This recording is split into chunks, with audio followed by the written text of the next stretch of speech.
देखो पार्थ, वो रहा सूर्य और ये रहा जयद्रथ। भगवान कृष्ण के इस एक वाक्य ने समस्त कौरव सेना की हंसी को पल भर में चिंता में बदल दी थी। जयद्रथ कौरवों की एकलौती बहन दुशाला का पति था। उसने कठिन तप करके शिवजी से यह वरदान प्राप्त किया था कि वह एक दिन के लिए अपने शत्रु पांडवों को युद्ध भूमि में रोक सकता है, जिसके चलते उसने इस वरदान का प्रयोग अभिमन्यु का वध करने के लिए किया। युद्ध के तीसरे दिन गुरु द्रोणाचार्य ने चक्रव्यूह की रचना की थी, जिसको तोड़ पाना लगभग नामुमकिन था।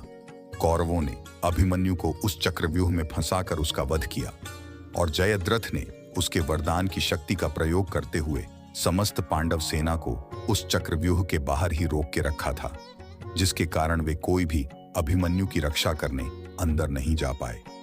पुत्र शोक में डूबे अर्जुन को जैसे ही यह बात पता चली कि जयद्रथ के कारण उसके पुत्र की ये दशा हुई है, तब अर्जुन ने क्रोध में आकर समस्त कौरव सेना के सामने ये प्रतिज्ञा ली कि कल सूर्यास्त से पहले वो जयद्रथ का वध कर देगा, और अगर वो ऐसा नहीं कर पाया तो वो अग्नि स्नान करके अपना प्राण त्याग देगा।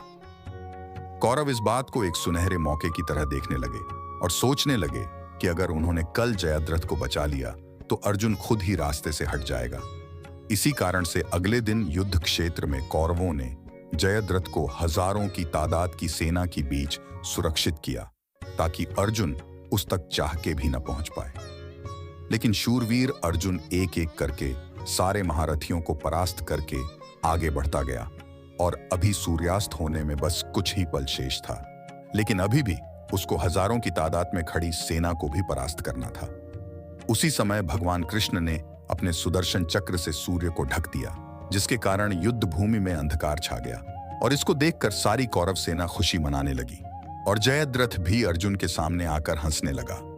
उसी समय भगवान कृष्ण ने सुदर्शन चक्र को सूर्य के सामने से हटा दिया, जिसके कारण सूर्य की किरणों ने युद्ध भूमि को फिर से प्रकाशित कर दिया।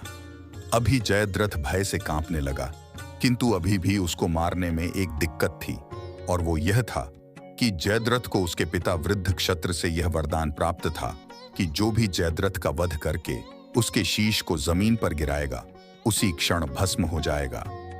श्री कृष्ण यह बात जानते थे, इसीलिए उन्होंने अर्जुन से पशुपतास्त्र का प्रयोग करके जयद्रथ का शीश उसके पिता के गोद में जा रखने को कहा। श्री कृष्ण की आज्ञा का पालन करते हुए अर्जुन ने ऐसा किया, और जैसे ही जयद्रथ का शीश उसके पिता के गोद में गिरा, उसके पिता ने घबराहट में जयद्रथ का शीश नीचे गिरा दिया, जिससे उसके पिता ही भस्म हो गए। और इस प्रकार श्री कृष्ण ने अर्जुन की प्राणों की रक्षा की।